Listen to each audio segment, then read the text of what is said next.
Good afternoon. I stand before you not as a clinician, but as one of those grey suited managers that the press say there's too many of, they cost too much money and we don't really need them. So I hope that I can bring a little bit of interest to what is often a very dry subject of commissioning.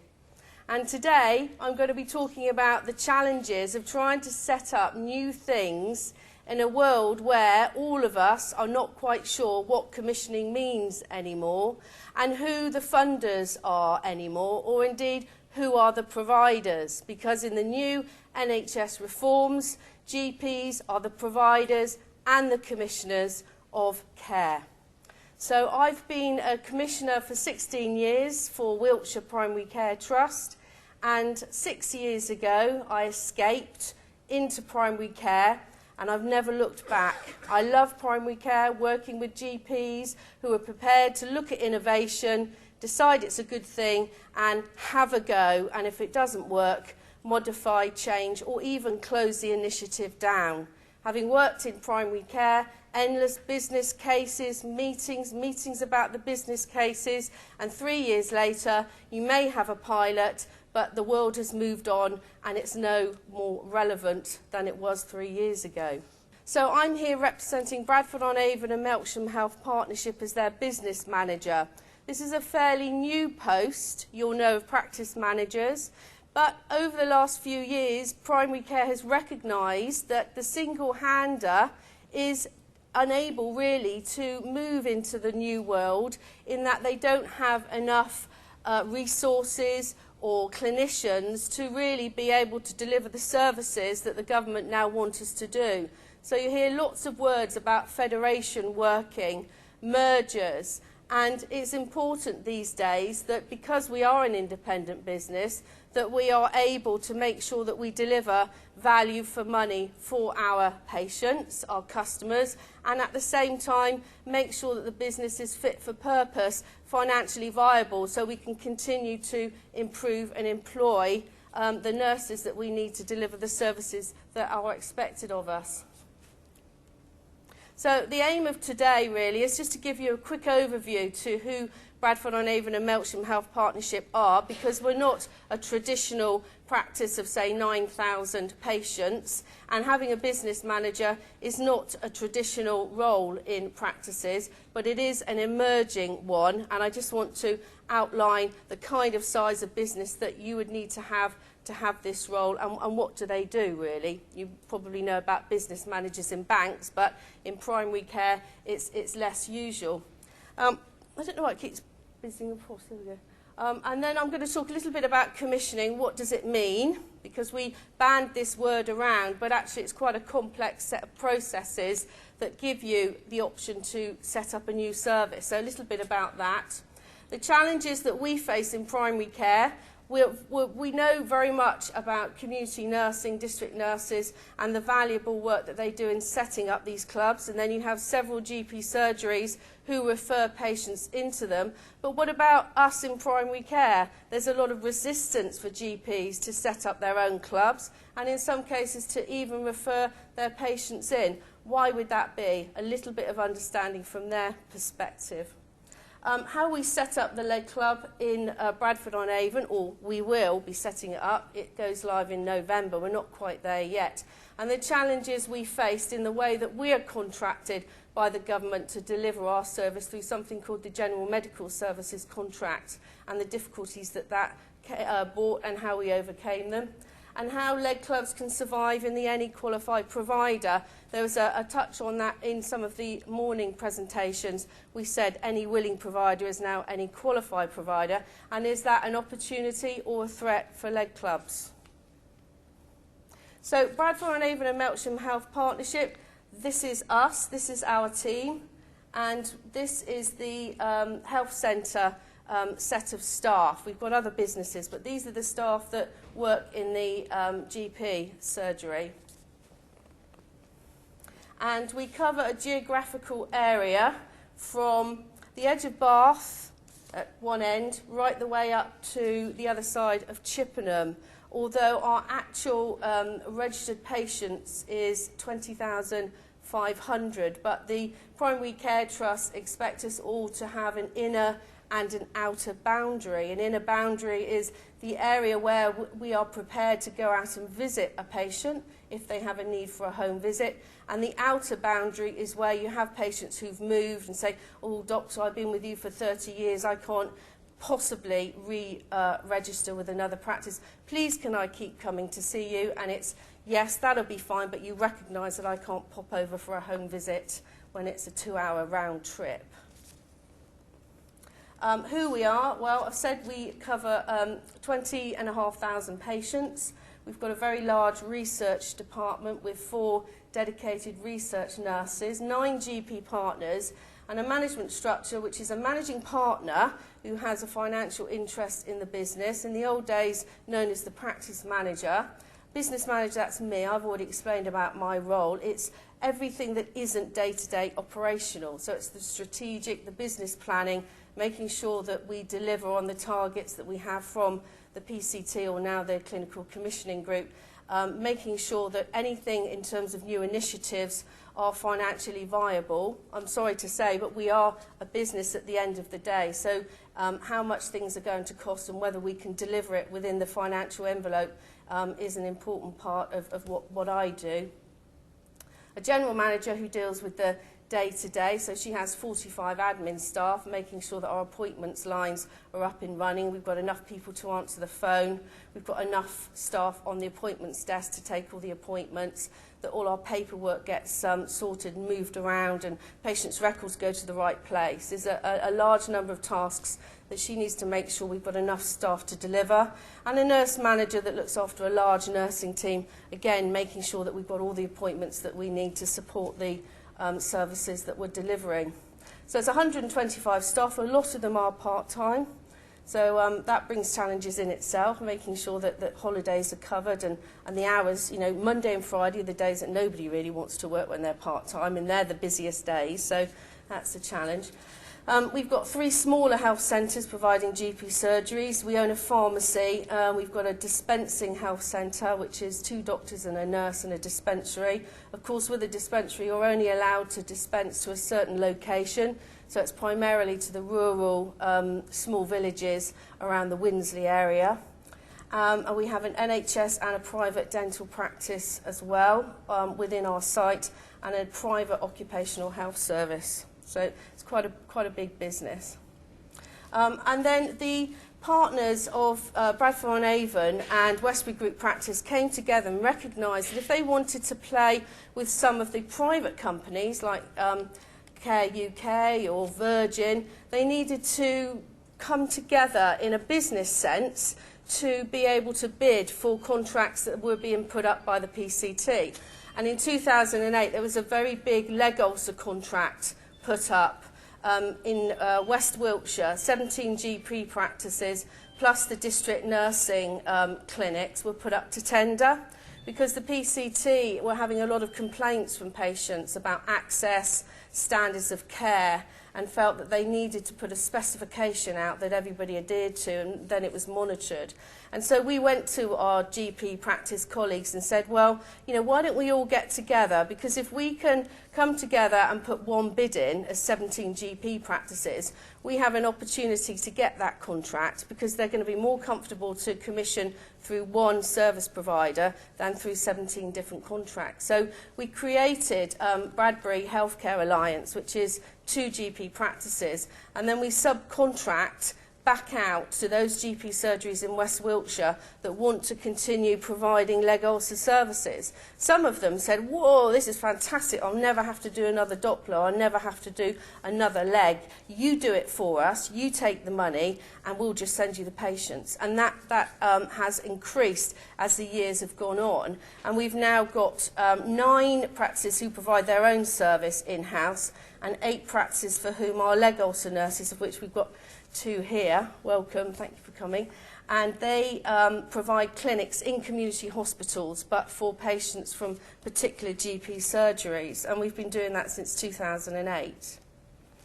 So in terms of what we mean by commissioning, It's a complex subject, but trying to make it easy to share with you today. It's identifying first the need. What do we need and why do we need it? And the way that the needs are mostly identified is through public health. Our public health department in Wiltshire will carry out what they call a joint needs assessment, and they will look into the deprivation, the makeup of our population, work out the demographics. Do we have a high mental health need? Do we have a high elderly population? And it's a very thick, it's about 2 inches thick, and it goes through, you know, how well do we do in terms of when we die, comorbidities, do we have a particularly high amount of mental health, of dementia, and from that, as well as the national priorities, we come out with a set of local needs. Then we have to say, okay, we'll say we need more dementia services, how much more do we need? So then there's a process that's gone through. We look at prevalence, we look at services and what they delivered last year, what we think we might need this year, who can do it and how are they going to do it? Are we going to deliver this in secondary care, community care, primary care? And then who is going to do it in terms of putting a specification together, and then depending on where they think that we ought to be doing it, then they will put out a contract or a tender, and we will apply through the enhanced services to say yes or no, we can deliver that service. And then, of course, holding the market to account is about saying, okay, at the end of that year, you carry out your audits, you look at your outcomes, did you deliver value for money, are the patients happy, and the whole cycle starts again. This is just a pictorial diagram of it. So you can see it on the far left, the national priorities, and we know that dementia is a national priority at the moment. So they review the service provision, which with dementia they said there isn't enough early assessment of memory problems going on. So they decide that dementia is going to be a priority. Then they design the service, and for dementia they are putting some responsibility on GPs to opportunistically find patients with memory problems. Then they shape the structure of supply, and the way that the dementia service level agreement is working is very strange in that you don't actually know how much you're going to get paid for delivering early assessment of dementia until the end of the year. There's a pot of money, and depending on how many assessments are carried out, you get your share of that pot. That's the first time I've ever known us in primary care to have to deliver a service and not actually know how much funding we're going to get at the end. And then so on and so forth. Managing demand, look at the referral patterns, manage the performance, is it good value for money, seek the public and patient views, do they want more of the same, does it need to be changed, and so on, and then we're back to the beginning. And it's a cycle that we go through every single year, or that CCGs go through every year, looking at the priorities. This was the NHS delivery system before April, and you'll see that GPs are not even mentioned. We've got the 152 primary care trusts, and we've got secondary care NHS trusts. No sign of GPs at all. This is the slimmed down, less bureaucratic NHS we now live in. You can laugh, I was being ironic. And of course, here we have the GPs here. Clinical commissioning groups are made up of predominantly GPs, and that's a good thing, because in the past a lot of commissioning decisions have been made by managers and PCTs who do not get close to patients very often, and now a lot of the decisions are being made by primary care, who obviously know the needs of their patients. But what is difficult for us in primary care is that the way that the funding arrangements are now made is very complex. Under PCTs, the money flow down. You would go to them if you had someone going on maternity leave. You would go to them if you wanted to check the registration of a new doctor. You would go to them if you were a patient was moving from your surgery to another surgery, and you'd go to them for your pay and rations. Now, the structure is completely different. You now have almost 3 commissioners. You have the Public Health England, which means a large sum of money has been put with the local councils. They commission services like your MMR vaccines, your NHS health checks.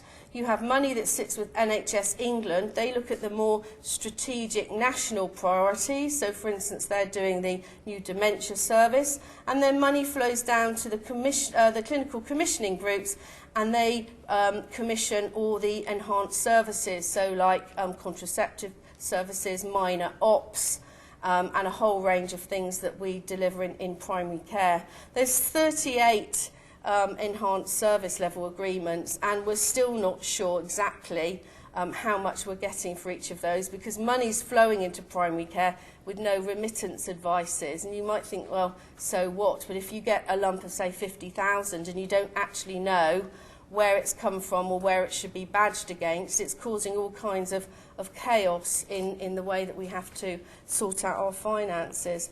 And then you've got GPs, community health services, and secondary care as the providers of these services. So the blue are the commissioners, and then the light pink are the providers. So the challenges for GP land in terms of trying to commission new services is, I've already said, a GP is an independent business and a provider of services. And most surgeries are tied to deliver a range of services within capped funding. We have a GMS, a General Medical Services contract, and we have a PMS, Personal Medical Services contract.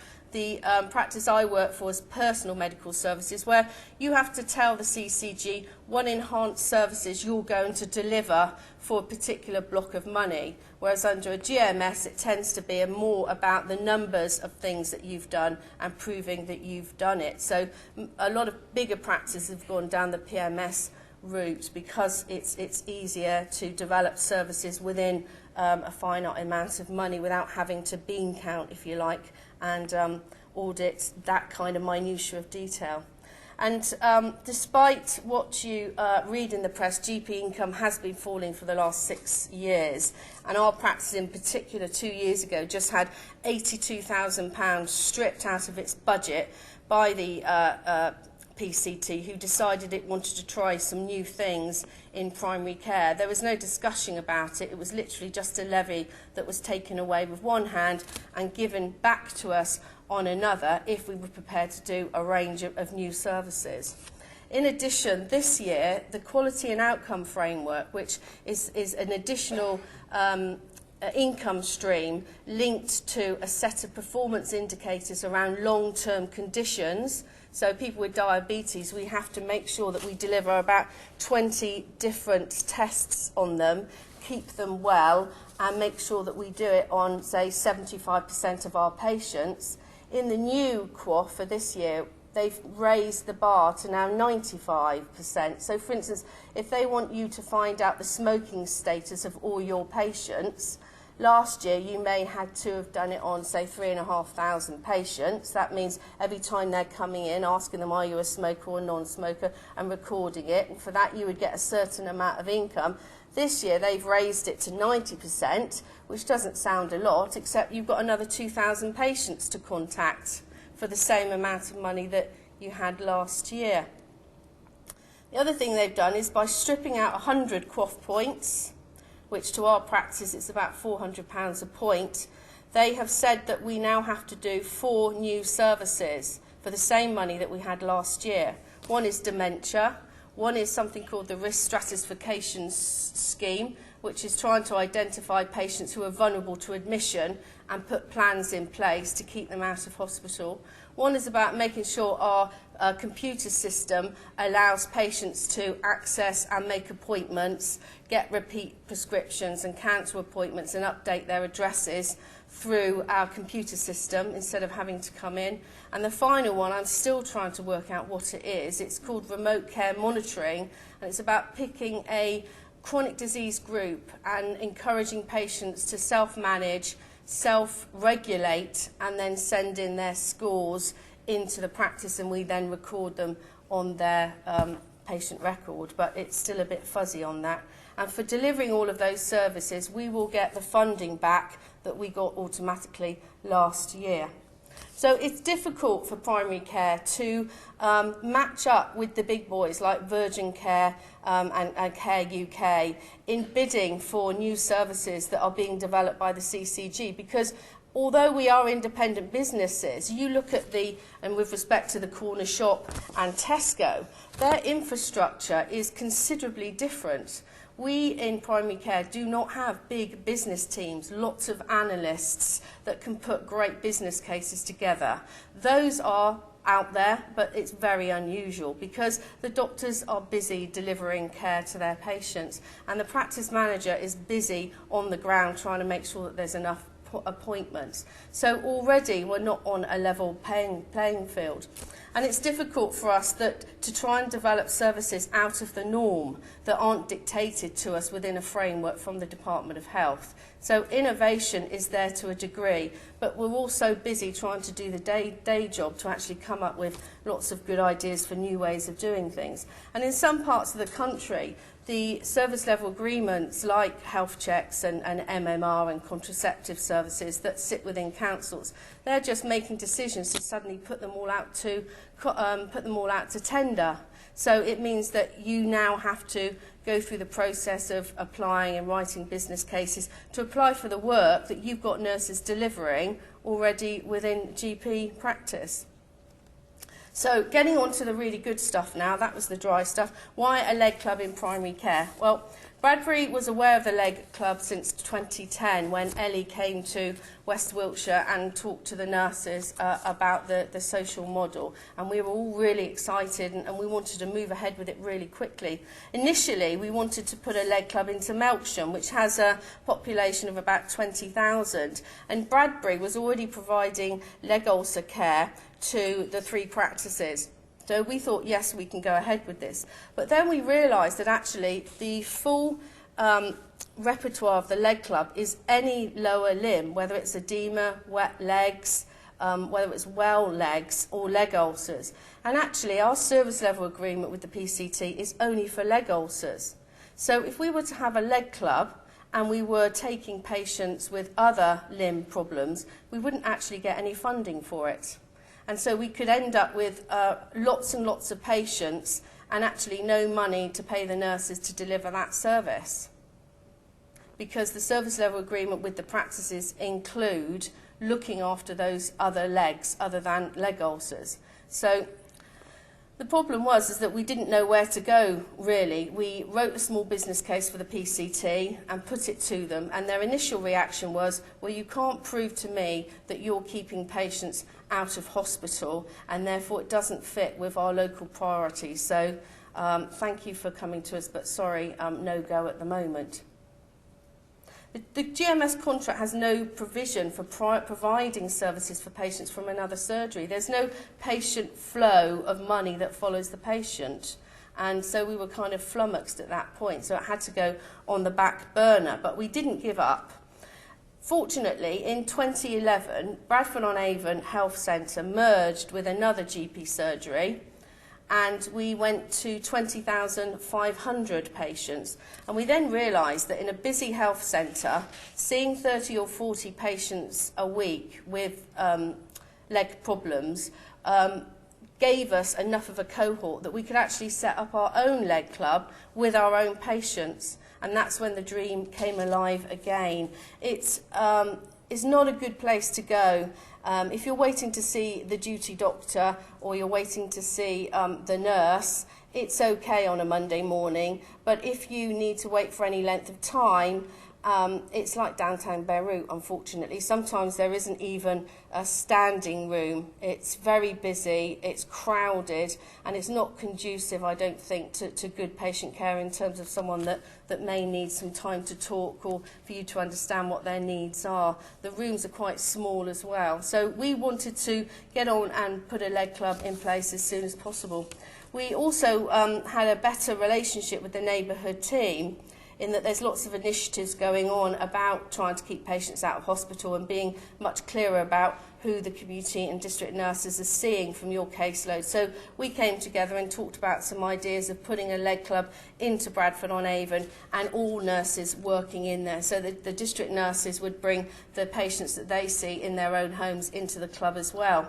So we got very excited about it, and Ellie Lindsay came over in September last year, and it was rather apt because she came to the United Reformed Church and she stood at the front of the room, and the audience was made up of the partners from our practice, managers from the PCT, nurses, patients and local volunteer groups. And after Ellie's speech there wasn't a dry eye in the house. Some were weeping because of the plight of the patients, and some were chuckling with the anecdotes, but we were very, very sure that at the end of that meeting we were going to have a lead club in Bradford-on-Avon, and everybody was galvanised into getting on with it. And we thought we'd found some initial premises in that the Bradford-on-Avon Bowls and Football Club, which is in the centre of Bradford-on-Avon, looked initially like it was going to be the best place. So from the September to the December, 6th of December, we held our first coffee morning, and Mary Rose came along,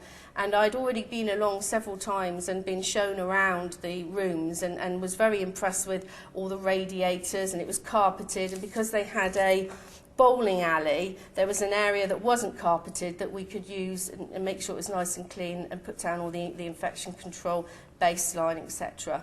I'm very excited. And so I went in there the day before and spoke to the caretaker, and he showed me, and he said, look, I've got all this nice supplementary heating for you because I know it's going to be really cold tomorrow, but you need to get in early and turn on all the plugs. So I did. I got there duly at 8:30, and there were a few salted peanuts and crisps idly sitting under the tables because they'd had a meeting there the night before. So I even got the hoover out and hoovered them all up. The time arrived for everybody to come through, and I realised that it was still absolutely freezing cold. And sadly, it turned out that the supplementary heating was the heating, and that all the radiators had been turned off because the social club hadn't paid its bill. It was absolutely freezing, and I don't think, Mary Rose, you didn't take your coat off, did you? And we had a whole table full of raffle gifts. And as each person came in, they automatically got a raffle ticket. And when we pulled the draw at the end and everyone came up and took their prize away, the first prize to go was the hot water bottle. And I think we actually filled it up, and the lady sat with it, sorry about this, the lady who did about burns, and sat with it on her lap for the rest of the meeting. The following day, we were disappointed, but we thought, how can we get round this? We thought, well, we'll hire one of those great big industrial heaters. But when we carried out the health and safety and the infection control, we realised that this really wasn't going to work. And so unfortunately, our initial enthusiasm was kind of reduced to despair because we put many hours into, Ellie came down and did the paperwork with us, all our nurses were ready, and we put the marketing information together. And I kind of felt a bit of a failure because, you know, we galvanised all the patients and they were all looking forward to coming to it. We were planning to open on the 18th of April, and unfortunately I had the embarrassing situation where I had to tell the patients that we were sorry we couldn't find another venue, and so the whole thing was on hold. But then amazingly, a new care home, and there's lots of controversy around this, you've just got to Google Sharon Davies, because unfortunately she bought the old community hospital in Bradford-on-Avon, and a care home was being set up on the site next door. And we all thought it was going to be 2-storey, but it turned out to be 3-storey and 50% bigger. So we had the national press camped on our doorstep for several weeks while the controversy between planners and residents went on. But I'm pleased to say that the care home is now up, the scaffolding's come down, and we're meeting with the care home next week to look at the lounge on the 3rd floor, and they're going to let us have that for a peppercorn rent for the next 2 years. And I really believe that patients will want to come. I know ideally you don't want it in a care home setting. This is like a 5-star hotel, and I've sold it to the care home Port Haven, who are the owners, on the basis that this potentially, some of these patients will be your future customers, because we in Bradford-on-Avon have a very elderly population. So I'm absolutely convinced that it is going to now take place. And the other good news is the League of Friends, who were the charity that supported the community hospital, they have agreed to be our interim committee, and they've also pledged £10,000 to buy everything that we need for the club, and also put some funding away so that we can pay for the rent as well. So we're really pleased about that. And they're also going to provide the volunteers to support the sessions with the refreshments until we build up the members into enough numbers and people are prepared to stay on and help. So it's thanks really to the enthusiasm from the nurses and the partners, because not a day goes by when I don't mention the leg club, and it is a bit of a joke in the surgery, you know, oh, here comes Brookes, you know, let's see how long it is before she mentions the leg club opportunity. So I'm really pleased it is actually going to take place, because I was beginning to feel a bit of a fraud, but hopefully all will end well. And also the two new developments, Ability Assist, that was a big deal for us, because we were finding in the Bradbury service, where we look after these 8 clinics, that our funding stayed the same, but the numbers of patients that were coming into the service and those who were healed and needing 6-month follow-ups was increasing. And so we wrote a small business case for the PCT, and we said to them, look, unless you provide us with more money for this service level agreement, which hasn't changed in funding for 3 years, yet the prevalence and the numbers of patients coming through the service is increasing. If you provide us with the funding for these bits of kit, we can reduce the amount of time we spend on the follow-up on the well legs in terms of the appointment time, and we'll go away and not keep bothering you about an increase in uplift. So they did, amazingly. So we've purchased 17 assists, and we've put 1 into each GP practice, and we Huntley provided the support and the training, and now they're being used in all the GP practices and making a difference to that follow-up appointment time. And now we're just beginning to look at wound check as well, which is a new development, looking at the protease and the use of specialist bandages for non-healing wounds. We think that Bradbury's got a big enough cohort of non-healing wounds that we could be helpful in doing some early pilots with them. And yeah. So the future challenges really are around the any qualified provider, which we've already heard about, central government policy to open up the market for a wider choice for patients. The funding available is for a particular treatment pathway.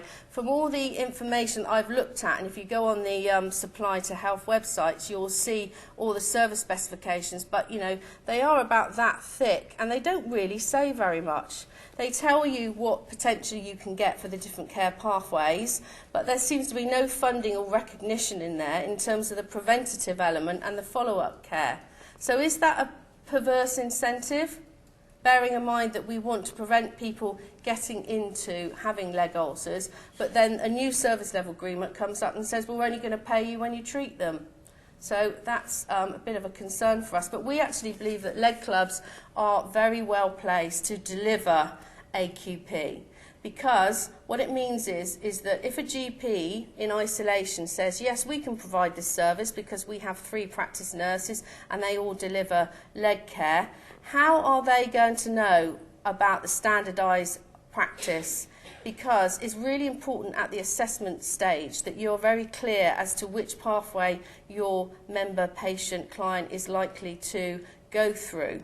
Because if you make a wrong decision and suddenly all your patients end up in the complex, the CCG is going to start saying, well, that can't be right. You know, maybe their healing rates, maybe their care isn't as good.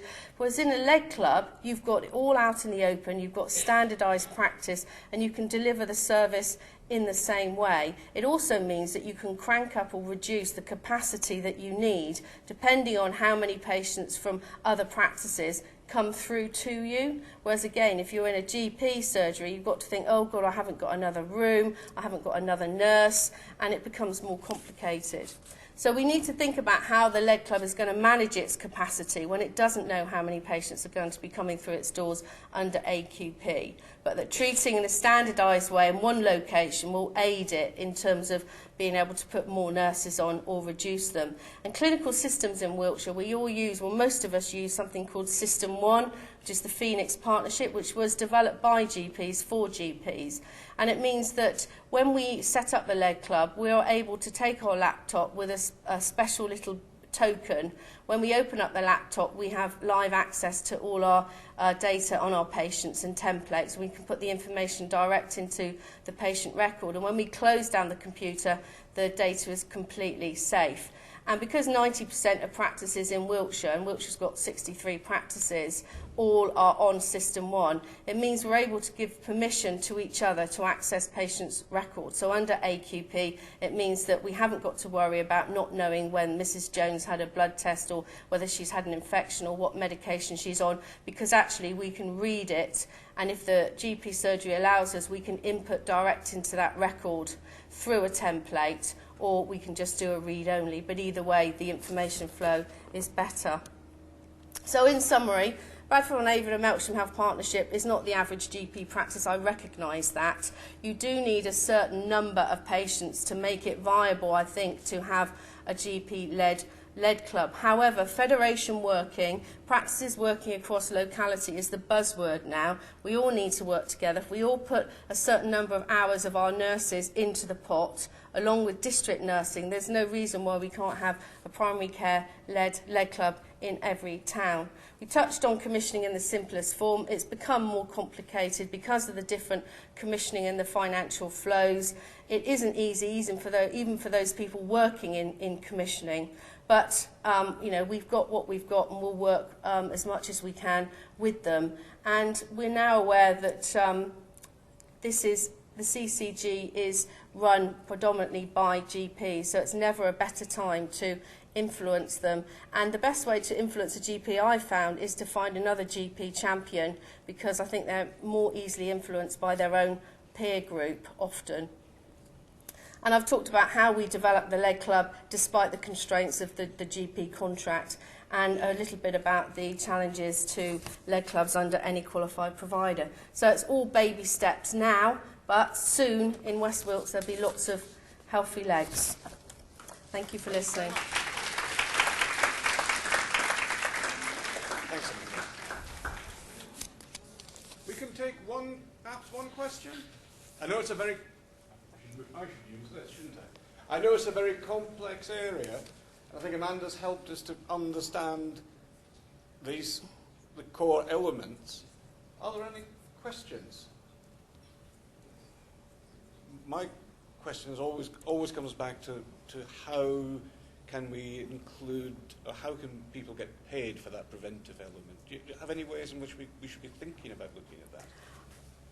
Well, my only thoughts on it are that if you are clever about picking the pathway and you know how much funding you're going to get at the end of that pathway, that some of that can be put aside for the preventative element, along with working with the partners who are here, who are going to help with their time and their products. I don't think we should forget the preventative element, because I think everything comes in cycles, and it could be we will stand here in 5 years and actually the emphasis is on prevention rather than treatment. So I don't think we should ignore that, but we should find ways to do it within the funding that we've got available and the resources that are out there to help us, whether it's through the voluntary sector or our partners. So just keep at it. Thank you. Thank you.